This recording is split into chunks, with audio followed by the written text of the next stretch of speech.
Hi bro, hi sister, price இந்த ஒரு விஷயம் ரொம்ப முக்கியமா பிரதர் சிஸ்டர், ரொம்ப முக்கியமா. இந்த உலகத்துல நீங்க ரொம்ப நாள் வாழணும். ஒருவேளை அந்த ஆசை கூட இல்லைன்னு வச்சுக்கோங்க. இந்த உலகத்துல வாழ்ற நாள் வரைக்கும் நான் ஆசீர்வாதமா இருக்கணும், அடுத்த கட்டத்துக்கு போகணும், நல்லது நடக்கணும் அப்படின்னு நினைச்சீங்கன்னா கூட ஆண்டவர் இந்த ஒரு விஷயத்தை நீ ஃபாலோ பண்ணி ஆகணும்னு சொல்றாரு.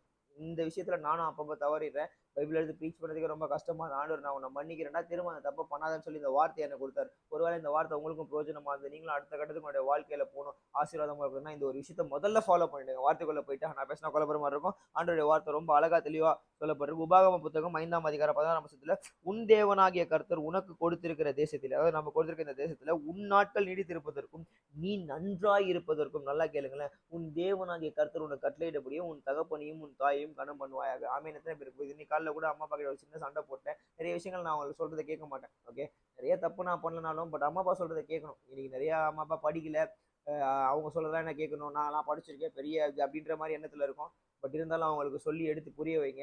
எனக்கும் ஆண்டவர் அந்த காரியத்தை சொல்லி கொடுத்தாரு. நான் ரொம்ப ஒரு சண்டை போட்டேன். பட் இது நிமித்தம் ஆசீர்வாதங்கள் தடையாகும், அடுத்த கட்ட காரியங்கள் நன்றாவும் இருக்க முடியாது நம்ம. ஓகே, முதல்ல நம்ம நல்லா இருக்கணும்னா அம்மா அப்பாவை கனம் பண்ணணும். ஒருவேளை அம்மா அப்பா கிட்ட சண்டை போடுறீங்க, பேசல, அவங்க சொல்ற பேச்சு கேட்கலன்னா தயவு செய்து மனம் திரும்பி அந்த காரியங்களை கேட்க ஆரம்பிங்க. உங்களுடைய வாழ்க்கையில நீங்க அடுத்த கட்டத்துக்கு போவீங்க. மேன்மையான காரியங்கள் உங்களுக்கு நடக்கப்படும். நீங்க கேட்கவே தேவையில்ல, அதெல்லாம் ஆட்டோமேட்டிக்கா நடக்கும். அதான் ஆண்டவர் சொல்றாரு. ப்ளீஸ் போய் ஒப்புரவாங்க. அம்மா அப்பா கிட்ட போய் ஐ லவ் யூ சொல்லுங்க. ஆண்டவர் கையிலேயே சொல்லி அவரோட சேருங்க. இதனால எல்லாம் கருத்துருக்கு சொல்றோம். ஆமேன். அல்லேலூயா. Love you.